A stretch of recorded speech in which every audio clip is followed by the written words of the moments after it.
안녕하십니까. 또 우리 지난번에 이어서 계속 이 에로스와 아가페 문제를 좀 숙고해 봅시다. 어때요? 여러분들이 강의를 들으시니까 좀 도움 되십니까? 사랑에 대한 이야기를 많이 하지만은 정작 우리가 사랑에 대한, 특히 우리 성경에서 말하는, 더 놀랍게도 성경 구약과 신약 한 번도 이 에로스라는 말을 사용한 적이 없습니다. 그러나 그 당시에는 전부 다 성경 기자들이 활동했던 그 시기, 특히 신약 성경은 에로스라는 용어를 사랑을 나타낼 때 가장 많이 썼던 시대인데도 불구하고 성경은 특히 70인역도 그렇고 신약 성경은 에로스라는 말을 완전히 빼버렸습니다. 그리고 심지어 그 당시에 사용되지 않았던 아가페라는 용어를 써서 우리에게 뭔가를 강력하게 메시지로 전달하는데, 그게 분명히 예수 그리스도 안에서 역사하셨던 하나님의 죄인을 향한 그 사랑이 그 당대에 사용되었던 그 에로스라는 용어로 사용하기에는 너무 부적합하고 일치하지 않는다라고 판단이 되었기 때문이라고 봅니다. 그만큼 우리 고대에서는 이 사랑이라는 말을 기독교의 중요한 핵심으로 삼았는데, 이걸 표현할 때 언어도 조심했고 말의 사용도 깊이 생각하면서 썼다 하는 것을 알게 되면은 지금 저나 여러분들이 살고 있는 이 시대, 특히 한국어, 사랑이라는 말이 하나밖에 없어요. 쓰면서 어떻게 무엇이 일어나야 되고, 쓰면서 어떻게 이해하고, 또 내가 어떤 마음으로 쓰는가가 되게 중요하다 그랬습니다. 자, 우리 지금까지 이야기를 정리해 드리면은, 우리 인간의 나, 혹은 자의식, 혹은 나의식, 이것은 그때 나라고 하는 것은 우리 인간의 나, 고유한 나를 두고 말하는 것이 아니라 하나님의 나 있음, 어려운 말로 하나님의 실제성을 두고 말한다 그랬죠. 부인하든 인정하든 우리 인간의 자의식 혹은 나의식은 하나님의 나 있음을 의식하는 의식이라고 이야기했습니다. 즉 우리 인간의 나는 하나님의 나에서 창조함 받았다라는 그 말이고, 에브네의 말을 조금 더 가지고 살을 붙이면은 하나님이 창조 시에 하나님 자신인 나를 우리 사람에게 불어넣음으로 그 사람이, 그 피조물이 사람이 되었다. 아담과 하나님과의 관계는 말 그대로 인격적인 관계고, 차츰 이야기하겠지만은 나와 너의 관계라고 그렇게 부릅니다.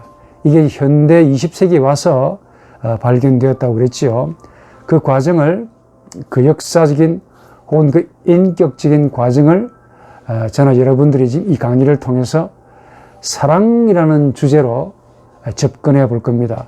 하다가 보면은 이 주제가 사랑만큼은 아니다 하는 생각을 갖게 될 것이고, 우리가 쓰고 있는 이 사랑이라는 말 속에 얼마나 많은 것들이 담겨 있고, 포괄적으로 가장 중요한 죄인을 향한 하나님의 사랑, 그리고 이런 하나님을 향한 죄인의 사랑, 이 두 가지가 서로 일치하지 않는데, 그러면서 대립, 충돌, 갈등을 일으키면서 구원의 여정으로 하나님이 이끌어 가신다 하는 사실을 알게 되지요. 그리고 보면 참 우리 인간이 이 강의를 통해서 느끼는 바, 참 죄인이다, 그냥 막연하게 죄인이다라는 도구마적인 지식이 아니라 어마어마한 죄인이지요. 말한 김에 여러분들 그 죄를 어느 정도 지으면은 조금 더 리얼하게 내가 상대방에 대해서, 특히 하나님에 대해서 어느 정도 죄를 지었으면은 용서해 달라고 말을 할 수 있을 겁니다. 마치 자식이 부모한테 부모가 싫어하는 행위를 했어요. 그런데 그 자식은 부모한테 자기가 한 행동에 대해서 죄책감을 가지겠죠. 부모님 용서해 주십시오라고 말을 합니다. 이게 습관적으로 나오는 것 같은데 사실은 습관만은 아닙니다. 용서해 달라는 그 말 내면에는 부모님에 대해서 내가 버림받을 정도의 악한 혹은 죄된 행위는 하지 않았다라는 사실을 암시하고 있어요. 그런데 이런 인륜적인 혹은 자연적인 혹은 육신적인 관계를 가지고 하나님과 우리 인간 사이의 관계도 이렇게 추론해서 말한다면 문제가 생긴다 그 말이야. 무슨 말이냐? 아무리 자식이 부모에 대해서 죄를 지었다 하더라도 그 자식은 부모와의 관계를 끊을 만한 그런 죄악은 아닐 겁니다. 우리 지구상에서. 자식이 아버지를 혹은 부모를 죽였다 하더라도 솔직히 그 혈연 관계이기 때문에 자식이 아버지에게 나중에 가서 후회해가지고 아버지 죄를 용서해 주십시오라는 말을 할 수가 있을 겁니다. 그런데 하나님과 우리 인간과의 관계는 이런 혈연적인 속된 말로 에로스적인 관계가 아니라는 사실을 누차 강의를 통해서 아셔야 됩니다. 그래서 우리 인간이 하나님을 향해서 용서해 달라는 말은 딱 잘라 말하면은 아들 예수가 우리를 대신해서 저들의 죄를 용서해 주십시오라는 말밖에 할 수가 없어요. 엄밀히 보면은. 그러니까 우리와 하나님은 본질이 틀립니다. 실제가 틀려요. 그 레알리타스 혹은 리얼리티, 독일말로 위클카이트, 어려운 말인데 이 본질이라고 말하기는 좀 그렇고 완전히 틀립니다. 그러니까 하나님은 우리 인간에게는 완벽한 타자, the other죠. other, another, 독일말 안드레, the 안드레입니다. 완전히 타자입니다. 레스 알리에나. 그런데 그 하나님 앞에, 그 창조주, 그 하나님 앞에 우리 피조물이 죄를 지어서 어떤 일을 하는데, 악한 행위를 하는데 우리가 볼 때는 작은 행위입니다. 마치 우리가 일륜적으로 부모님한테 혹은 사랑하는 이웃한테 하는 행위로 생각해서 용서해달라 이렇게 말을 하시는데 아니죠. 사실은 하나님 앞에서는 용서받을 수 없는 죄악인 거야. 그 행위가 나오는 마음이 완벽하게 걸러먹은 거예요. 완벽하게 부패했고 완벽하게 하나님과 등을 지는 나 의식이기 때문에 아무리 사소한 죄를 지었어도 그 죄악은 하나님의 시각에서는 용서할 수 없는 죄악입니다. 그러니까 악에서 죄가 나오는 거죠. 용서할 수 없는 악이기 때문에 그 악한 영혼이 하나님께 그리스도의 중보자 없이 용서해 주십시오라고 말하는 것은 하나님의 귀에는 들리지 않을 겁니다. 이를 위해서 예수 그리스도라는 또 다른 하나님이 죄인을 대신해서 어려운 말로 속량, 대속, 우리의 죄를 덮으시고 하나님을 향해서 대신해서 저들의 죄를 용서해 주십시오. 나를 봐서라도, 아니 나의 피를 보시고 용서해 달라고 하나님이 하나님에게 말씀하신 거야. 그런데 이런 하나님의, 즉 예수 그리스도의 속량의 은혜를 딱 제껴버리고 우리가 직접 하나님께 제 죄를 용서해 주십시오. 제 죄가 악합니다. 어느 정도 악한 것이라는 사실을 느끼는 죄책감 별로 없이 입술로 습관적으로 용서해 달래요. 용서가 되겠습니까? 제가 볼 때 용서가 안 되는 것 같아요. 그래서 예수 그리스도라는 하나님의 자신, 하나님의 중심, 하나님의 심장을 동반하지 않는 죄 용서는 수만 번, 수억만 번을 뇌까리고 짓거려도 그냥 헛수고입니다. 반드시 예수 그리스도, 우리의 구소주 예수 그리스도의 중보자의 입을 빌려서 우리의 죄가 용서함 받는 것이지, 우리가 아무리 심장으로 심령으로 톳을 한다 해도 본질이 다른 하나님이 우리의 말을 들으실 리가 없지요. 들리지도 않고.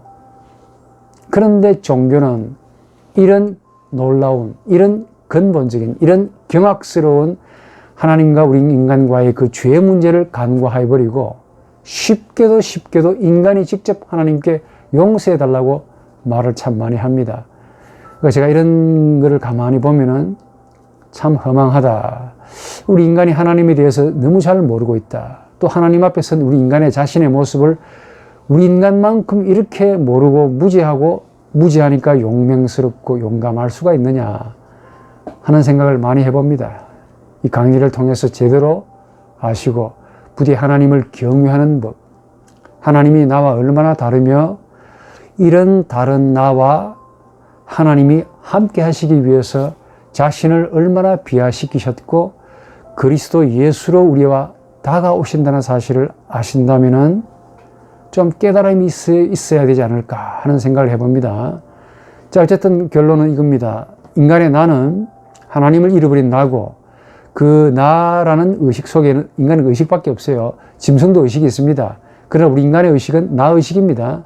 짐승들의 의식은 그냥 의식인데, 우리 인간의 의식만큼은 이 나라는 존재를 의식하는 의식이죠. 이 나는 삭제가 되거나 제거되지 않습니다. 오로지 변형, 일탈 혹은 변질만 될 뿐이지 제거되거나 삭제되지 않습니다. 그래서 하나님을 향해서 반역하거나 거역하거나 반신론적이 되긴 하지만은 이걸 제거할 수는 없습니다. 그래서 하나님이 용서라는 하나님의 신적인 은혜로 우리를 변화시킨다는 이야기가 바로 복음이고 우리 기독교의 가르침이죠. 중요한 것은 인간의 나로 실제하시는 하나님의 그 실제성을 의식하는 의식인데, 이 나는 바로 우리 인간에게는 너가 되는 그 하나님의 나지요. 이 하나님의 나를 의식하는 존재입니다. 단적으로 말해서 강의를 잘 들으셨다면 우리 인간의 나는 하나님의 형상이죠. 그 말은 하나님 자신의 닮음꼴, 하나님 자신이 담겨있는 로고스, 하나님 자신이 우리를 향해서 너 나 참 잘 빼다 닮았구나 라고 하나님이 감탄하시고 좋아하시는 형상이라는 말입니다. 그러니까 나는, 인간의 나는 하나님의 나의 모형이고, 반대로 하나님의 나는 우리 인간 나의 원형입니다. 그러니까 원형과 모형은 말이 한자가 다를 뿐 의미는 무진장 큽니다. 우리 그러면서 이제 에브너와 융과 많은 그 인문학자의 도움으로 이걸 증명했다 그랬죠. 칸트의 이론 철학도 그렇고, 에브너의 신생아의 복모험에서도 그렇고, 구스타프 융의 집단 무의식 혹은 초개인적인 무의식 속에서도 이 하나님의 내재, 하나님의 그 형상이 우리에게 있다라는 말을 했죠. 그로 인해서 우리 인간의 나가 하나님의 형상이다라는 사실을 이론적으로는 충분히 증명이 됐다라는 말인데, 이게 실제적으로 체험이 돼야 된다 그랬죠. 체험이 되지 않은 지식은 한 번 더 참 허망한 지식입니다. 남의 지식이야. 체험을 해야만이 그것이 비로소 내 것이 되는 겁니다. 똑같은 말을 하더라도 체험된 지식은 내 말로 하는 말이고, 체험되지 않은 지식은 아무리 내가 내 입으로 했다 하더라도 그게 남의 말입니다.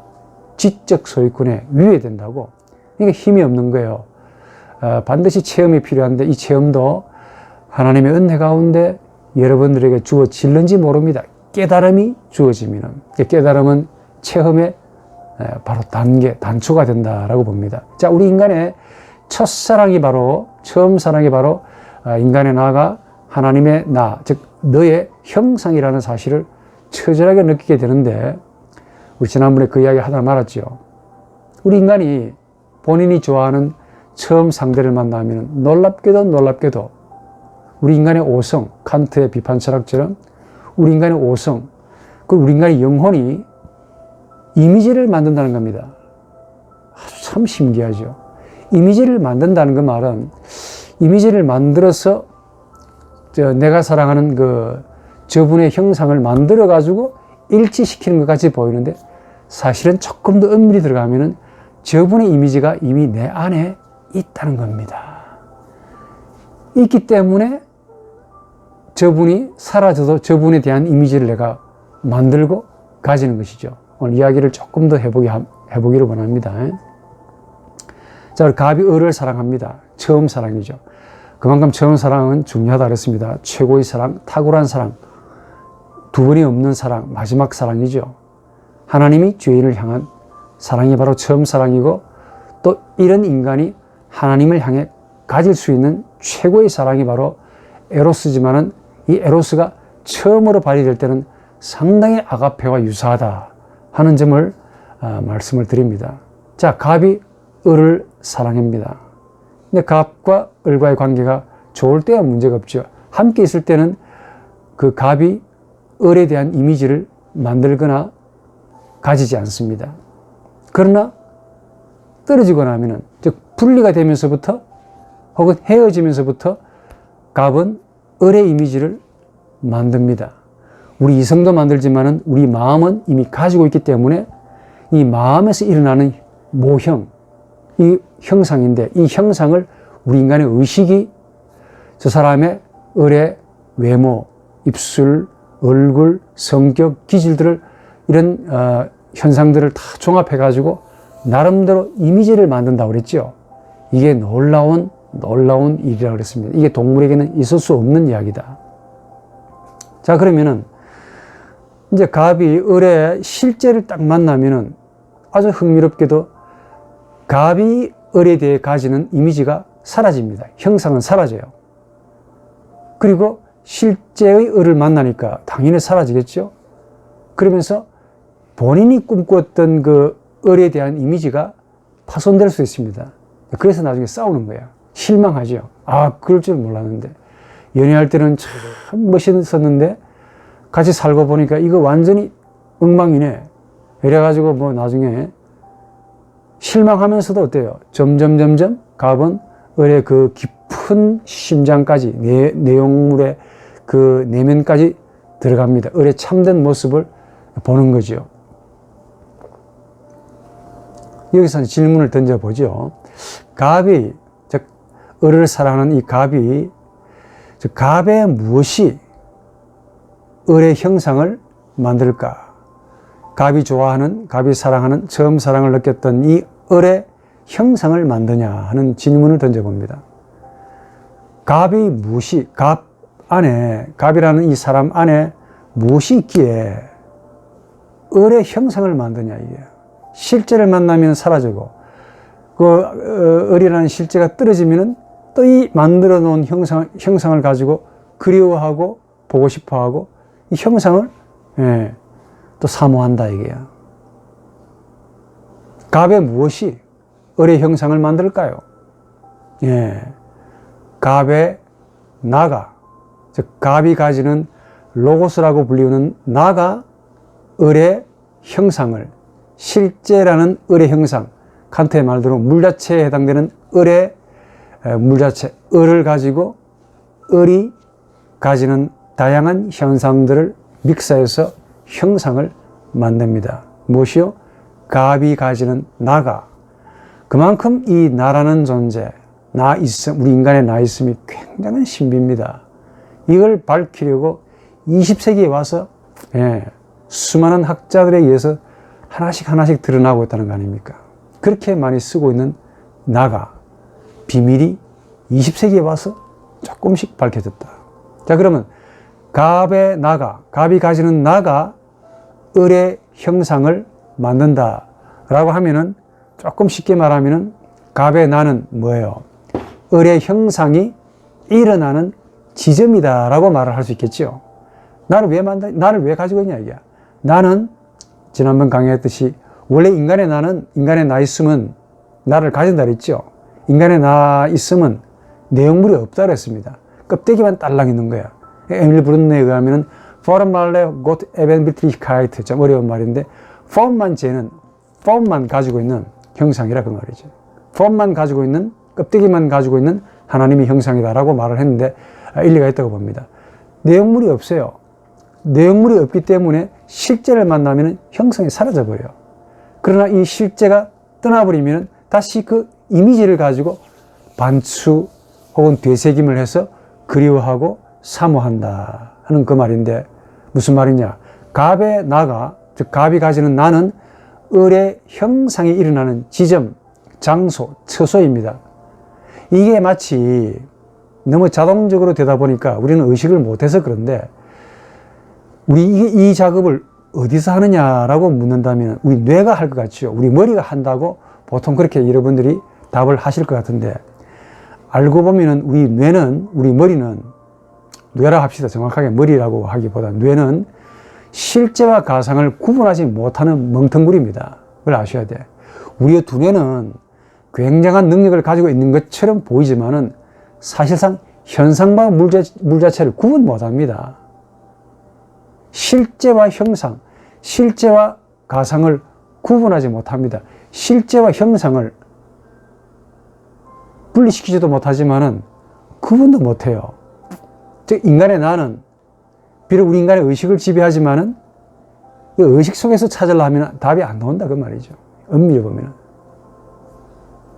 인간의 나는 의식의 기능인 이성, 감정, 의지 그리고 오감이라는 이 모든 기능자들을 가지고 활동하고 그리고 뭔가를 파악하고 인식하고 종합하고 분석하고 나름대로 소위 인식 이론 활동을 하긴 하는데 이 나는 우리 인간의 나, 즉 인간의 나가 의식된 나라고 하면은 이 두뇌의 나는 좀 이야기를 구분해서 두뇌의 나는 실제와 형상을 구분하지 못합니다.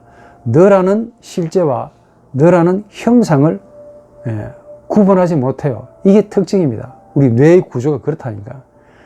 그래서 인지 이 너의 실제와 너의 형상을 구분하지 못하니까 너를 머리답게 뭐로 만드느냐? 하나의 그것으로, 라틴어로 레스라 그러는데 하나의 그것으로, 어려운 말로 닝으로, 물자체에서 닝 안지히라고 했죠. 하나의 물로, 사물로 만든다 그 말입니다. 왜냐? 왜 우리 두뇌가 상대를 물화시키느냐 혹은 사물로 인식하느냐 하면 우리 두뇌의 나가, 우리 두뇌를 지배하는 나가 사실은 실제와 형상을 구분할 만한 능력이 안 되기 때문에 그냥 본성대로 그것으로 만듭니다. 즉 나는 너의 실제를 인격적으로 계속 맞이하지 못하면은 형상과 실제를 구분하지 못하기 때문에 생명인 그 을을 그것으로 만든다 그 말이에요. 이게 중요합니다. 예컨대 갑이 을을 사랑합니다. 한데 을이 계속 갑의 욕구를 사랑하는 마음을 충족시켜 주면은 굳이 갑이 을을 그리거나 사모하거나 형상을 만들 수가 없겠죠. 꿈꾸지 않습니다.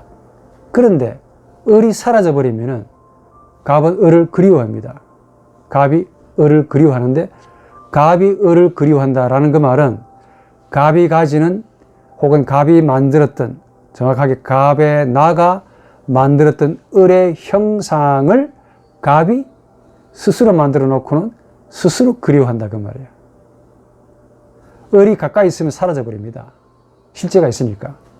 그러나 실제가 사라지면은 갑이 만든 을에 대한 형상을 갑이 스스로 사랑하는 거예요. 이해를 돕기 위해서 여러분들에게 그냥 예로 설명해 봅시다.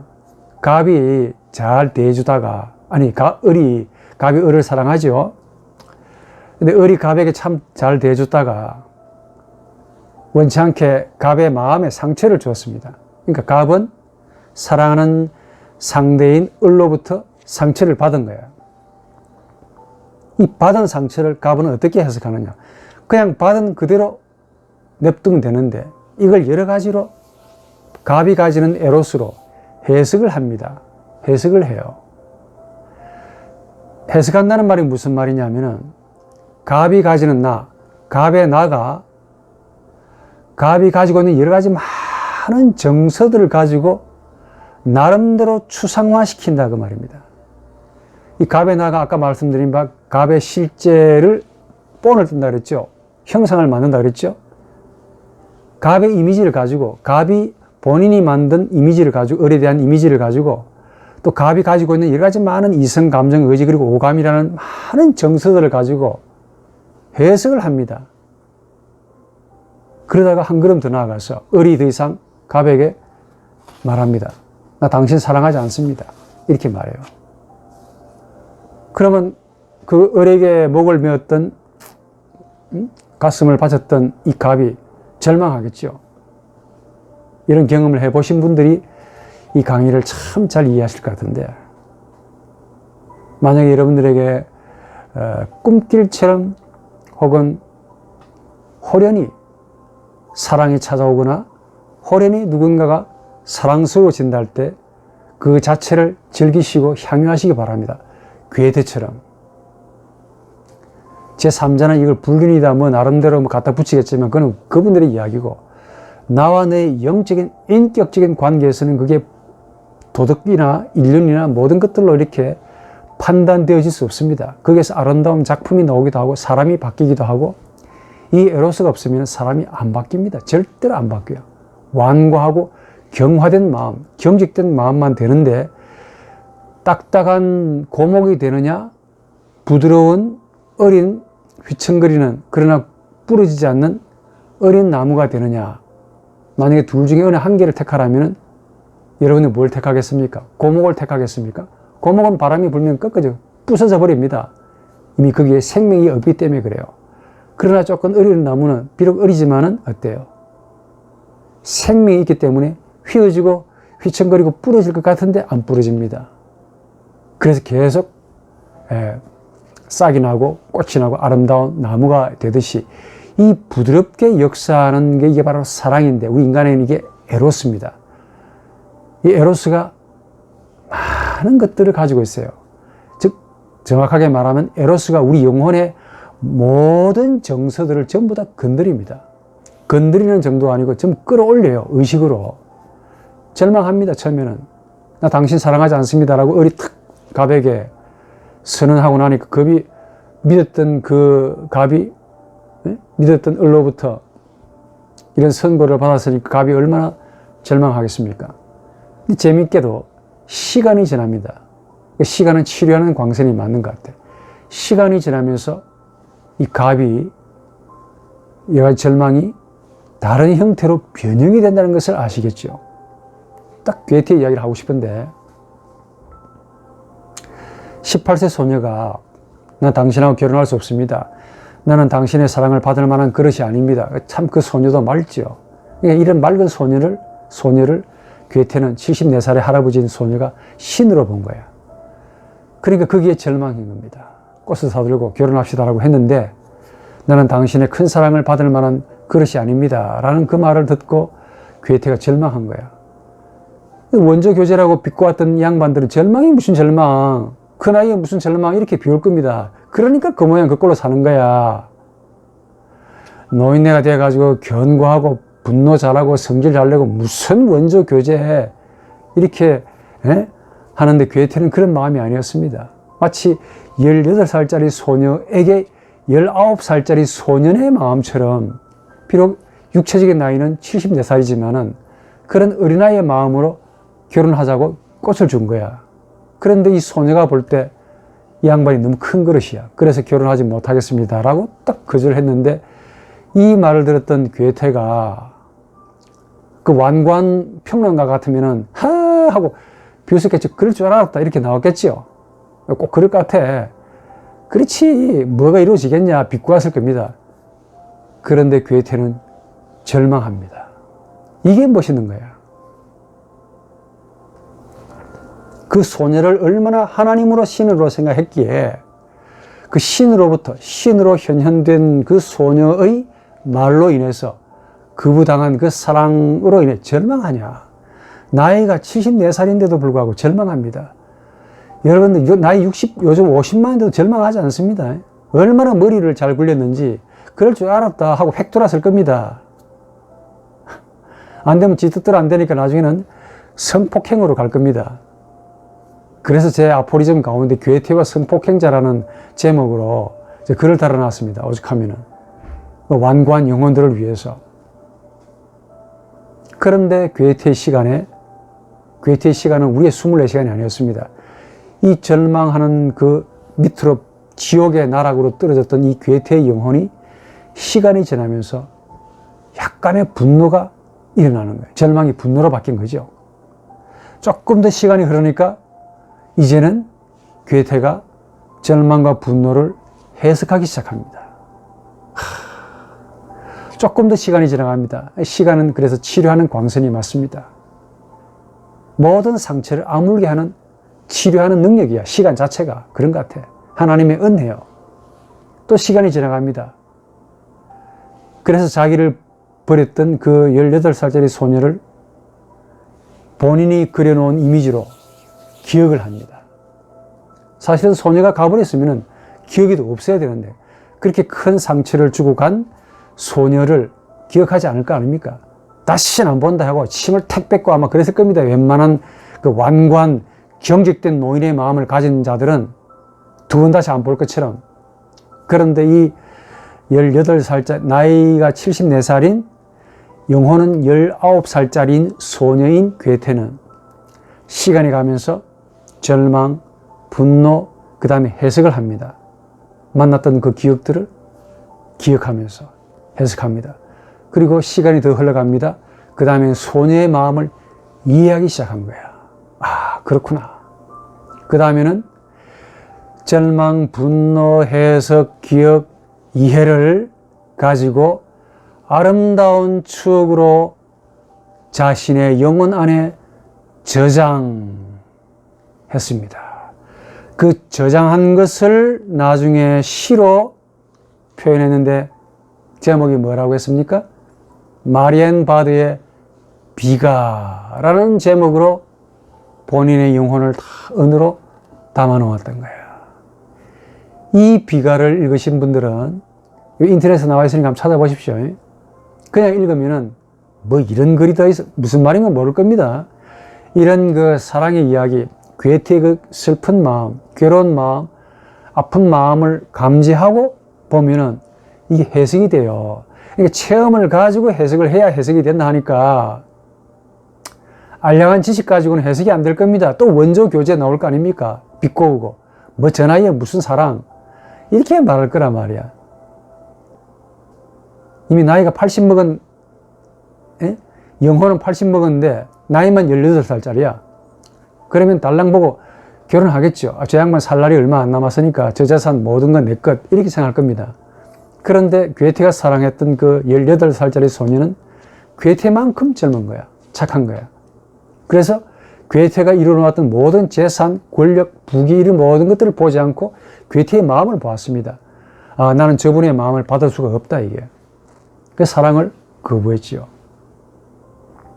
그랬더니 괴테가 거기서 끝나는 게 아니고 그 심한 절망, 약간의 분노, 해석, 그 다음에 기억, 나중에 이해 등등의 복합적인 여러 가지 많은 에로스의 전부를 동원해서 이 에로스를 가지고 뭘 만들었습니까?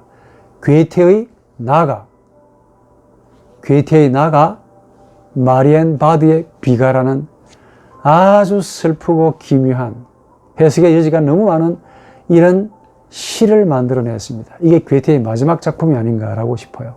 그 천재, 파우스트, 젊은 벨트의 슬픔, 이 전부 다 사랑이 깨지고 난 다음에 괴테가 만들어 놓은 작품입니다. 논인은 이 작품을 남겼다는 거 아닙니까? 이 작품을 보면서 참 많은 생각을 했습니다. 괴테는 무슨 생각했을까요? 괴테가 본 시는 누구였을까? 한 번 더, 괴테에게서 쓰는 나투라, 본성이, 자연성이 하나님의 인간성이었어요. 적어도 18세 소녀를 가지고 나타난 하나님의 실제였죠. 이 정도 들어가야 천재가 되겠죠.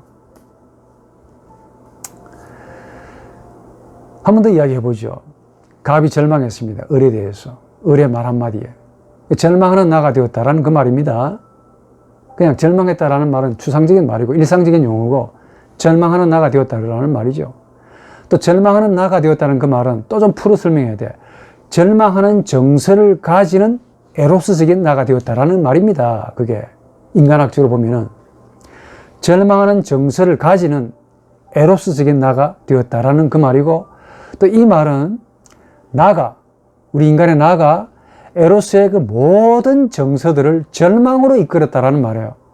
에로스가 수백만 가지의 많은 참 수많은 정서들을 가지고 있는데 그 수많은 정서 전부를 끄집어내 가지고 누가, 나가 한 개라도 다 쉬지 못하게 모든 정서, 머리에서 발끝까지 무슨 정서가 있는지는 모르겠으나 모든 정서들을 총동원해 가지고 어디로 이끌어 넣었다는 거예요. 절망으로 이끌어 넣었다는 겁니다. 누가? 나가. 사실은 실제인 을이 나를 절망시켰다라고 말하고 싶은데 인간학적으로 보게 되면 을은 실제고 그 을에 대한 형상을 만든 나가 나지요. 형상을 만든 주범이 나거든.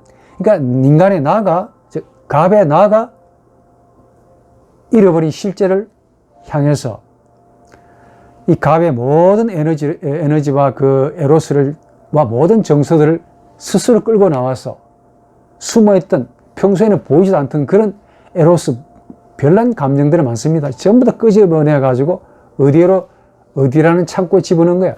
절망이라는 창고에다 가두어 버린 겁니다. 인간의 나가. 재밌죠? 이 말은 또 무슨 말이냐?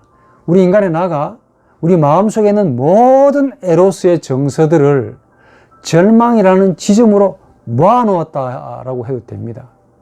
하필 절망이냐 이게. 좋은 것도 있는데 절망이라는 지점으로 인간의 모든 에로스를 전부 다 불러들여가지고 그 모아놓은 겁니다. 그 보면 다른 정서들 있지 않겠습니까? 기쁨, 희락, 화평, 오래 참음, 뭐 좋은 것도 많을 텐데 전부 다 무시해버리겠지. 몽땅 다 불러가지고 전부 집합해가지고 일동 집합시켜놓고 전부 우리 절망하자. 절망이라는 지점에다 집합시켜놓은 거예요. 그 말입니다. 그 말은 또 리얼하게 설명하면 인간의 나가 절망이라는 정서로 해석하는 정신적인 존재가 되었다라는 말입니다. 이게 무슨 말이냐면 인간의 나가 아픈 거야. 사실은 감정이나 뭐 이성이나 이런 것들이 아픈 게 아닙니다. 감정, 이성은 아픔도 없어요. 사실은 나가 아픈 거야. 나라는 그 중심점을 토대로 이성, 감정, 의지, 오감들 뭐 많은 정서들이 붙어 있는데 다닥다닥 붙어 있는데 이 나는 은폐되어 있어요. 원래 이 고대인데 이걸 모르고 이성만 가지고 생각하는 나라고 불렀던 거야. 잘못된 것이죠. 이 현대에 오니까 이게 들어가 있더란 거야.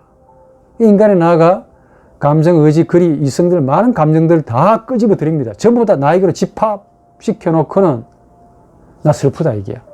나가 나에게 말합니다. 나가 나에게 나 슬프다. 왜 슬프니? 이성이 물어봅니다. 당신 왜 슬픈데요? 인간의 나가 하는 말이, 인간의 나가 이성에게 하는 말이, 한 번 더 이야기 정리해 볼게. 인간의 이성, 감정, 의지가 인간의 나를 향해서 아니 왜 슬픈데요? 라고 묻는 거야.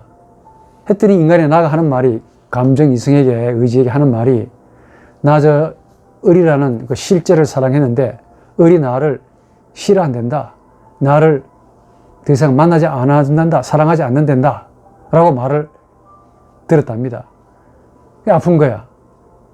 그러니까 이성, 감정, 의지 이런 모든 것들은 정서들은 뭣도 모르죠. 그래서 우리 주인이 슬픈가 보다. 나가 슬퍼하는 겁니다. 그러면 주인이 슬퍼하는데 종놈들이, 기능자인 종놈들이 기뻐할 수 있겠습니까? 좋은 일이 있어도 기뻐할 수가 없죠. 전부 다 애곡. 눈물을 흘리고 흰 옷을 입고 통곡을 하는 것과 같다 그 말이죠. 쉽게 설명하려면은 이렇게 한 번 더, 분노도 마찬가지입니다.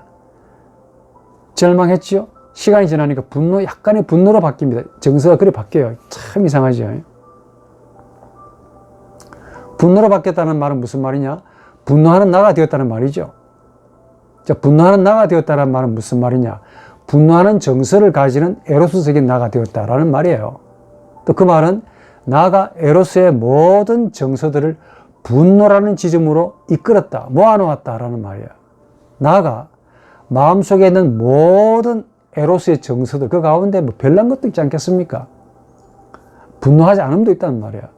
기쁨도 있고, 즐거움도 있고, 만족함도 있고, 이런 모든 정서들을 전부 다가 끌어모아가지고 너 만족하지 마라, 기뻐하지 마라, 전부 다 차단시켜 놓고 모여 집합시켰는데, 집합하는 운동장, 그 장소가 어디냐? 분노라는 장소에 집합시켜 놨습니다. 누가? 나가.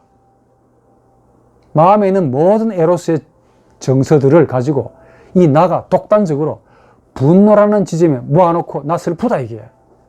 너희들도 같이 슬퍼해라. 주인이 슬퍼하는데 이성, 감정, 의지 이 종놈들이 안 슬퍼할 수 있겠습니까? 뭣도 모르고 슬퍼하겠죠. 아이고 하고 막 슬퍼합니다. 괴로워합니다. 분노합니다. 같이 분노하자.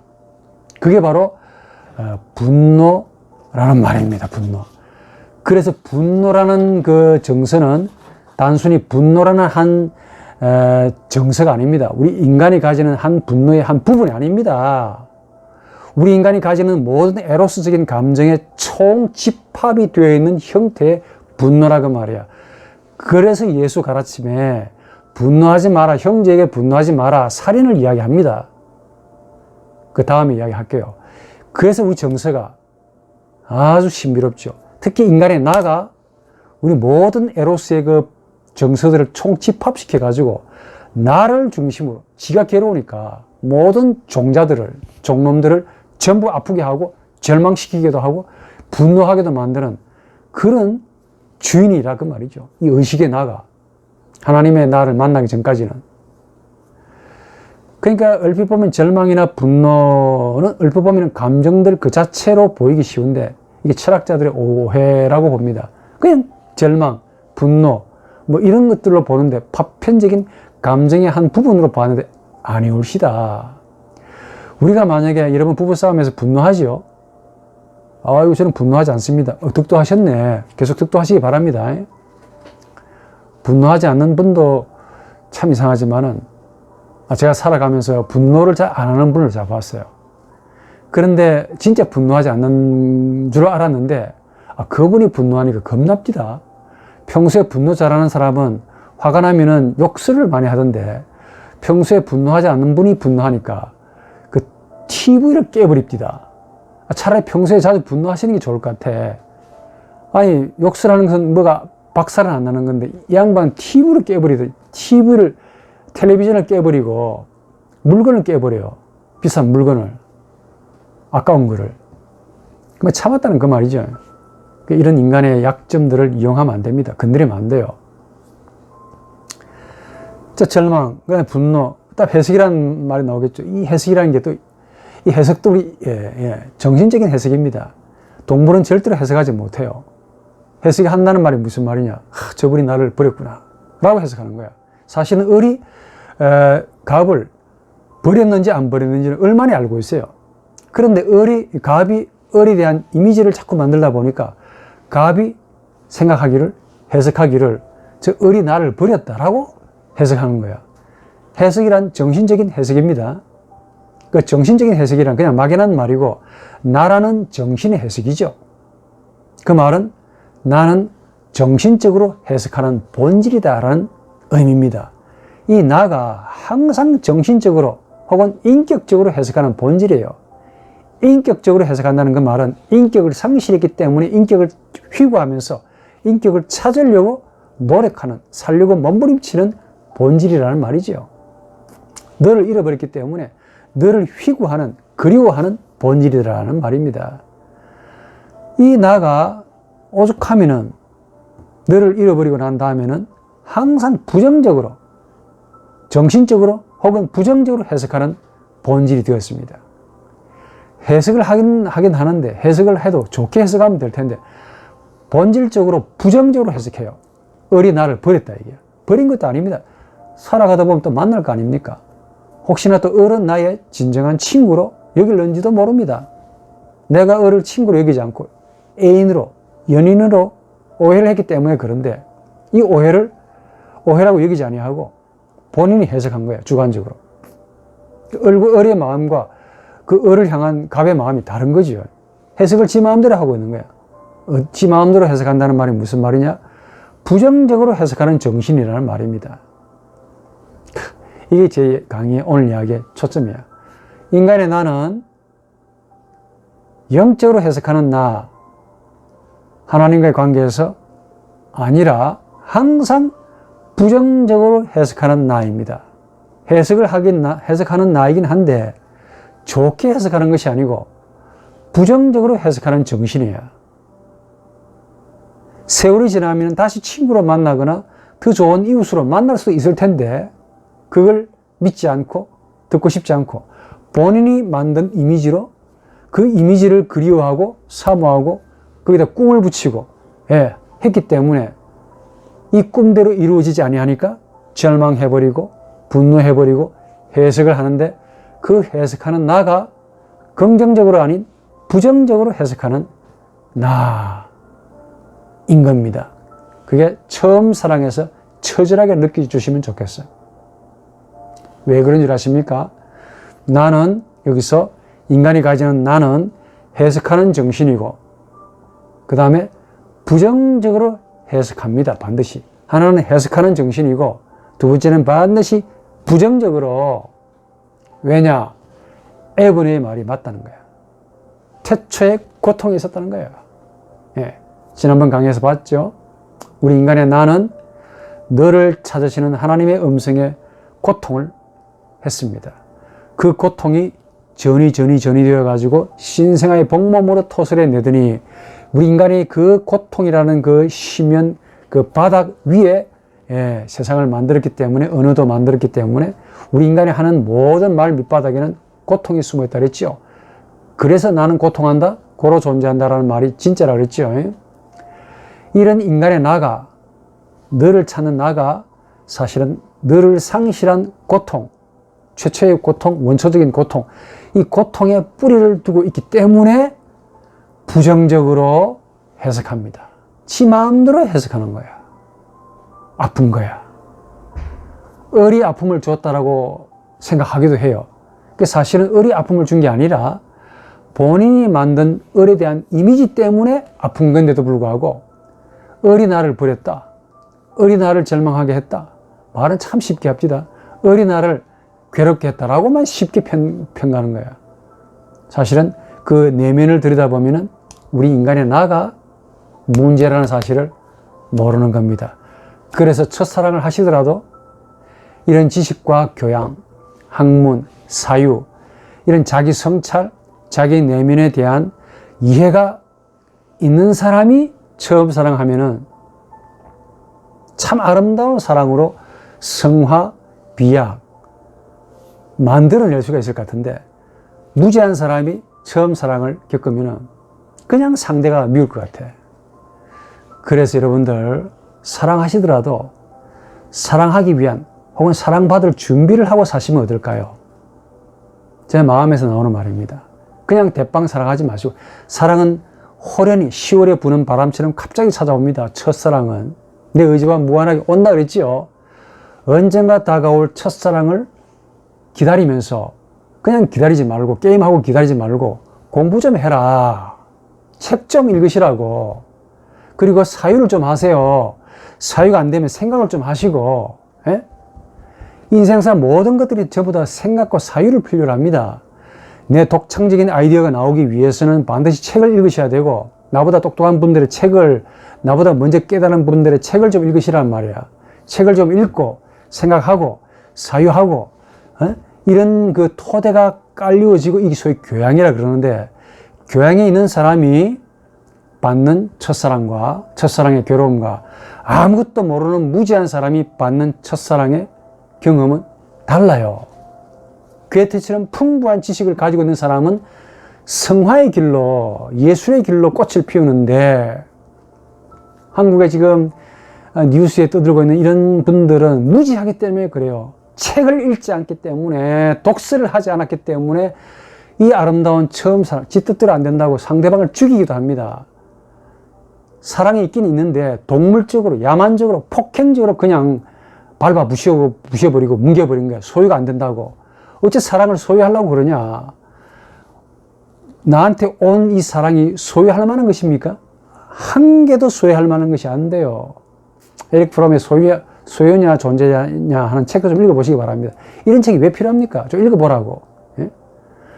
우리 인생사에서 내가 손으로 잡을 만한 것은 아무것도 없다는 거야.